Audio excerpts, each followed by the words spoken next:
All-Ukrainian Cross-Procession is over. Over is the hysteria around it in the Ukrainian society.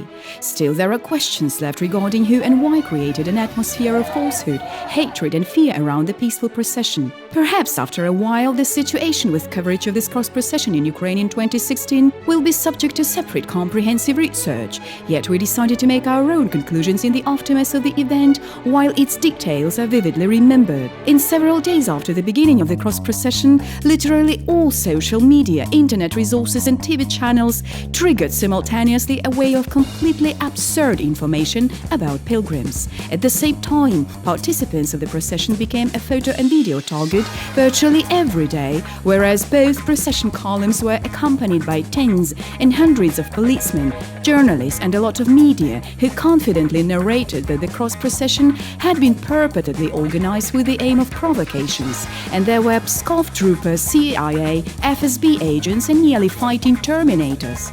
Some of these narrators disseminated the only doubtful photo of St. George ribbon. Others blatantly mongered a flagrant lie that pilgrims were allegedly carrying fascist symbols, flags of Russia and unrecognized Donbas republics.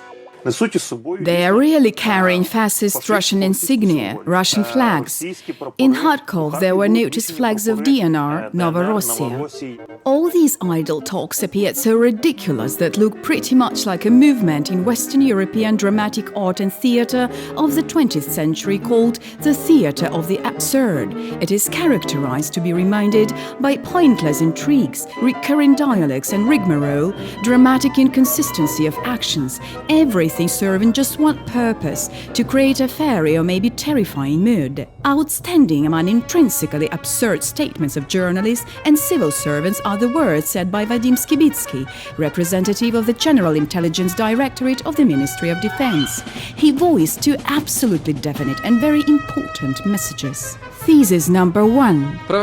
Provocations against the UOC representatives will be organized and carried out by the Russian intelligence services involving criminal groupings. This statement was made on July 22nd, and already on July 26th there was unleashed mass provocation near Borispol, where a group of people who called themselves patriots tried to block the procession of the Eastern Column.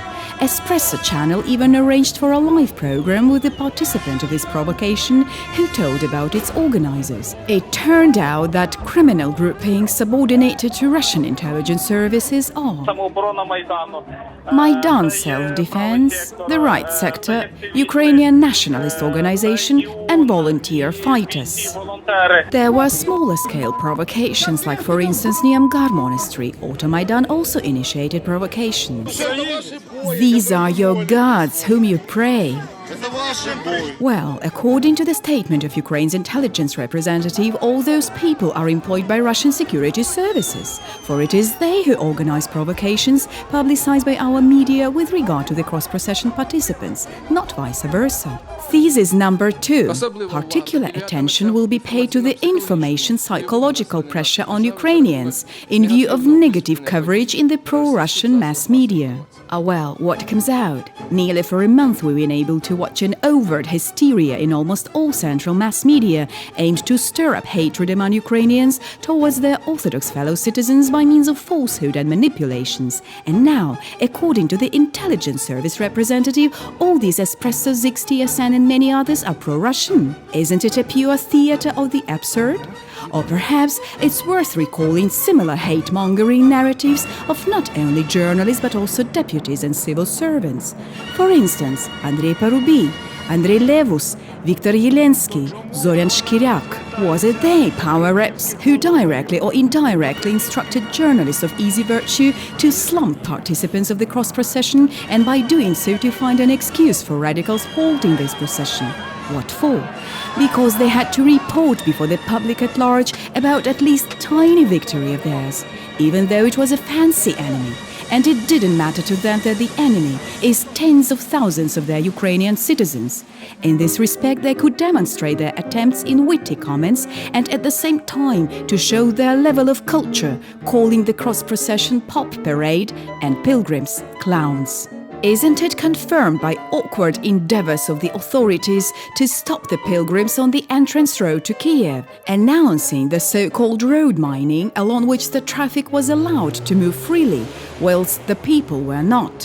When we were leaving Dmitrovka village, Irpin district, we were told the road had been mined. We got surprised that the road was mined, but the transport was moving. Actually, for the explosive device to detonate, it should have either contact effect similarly to mine, and thus to be placed under the pavement asphalt, or have a timing mechanism or a distance exploder. The items demonstrated to the law enforcers by the journalist looked like common shells which have been kept in military warehouses for decades and cannot explode on their own.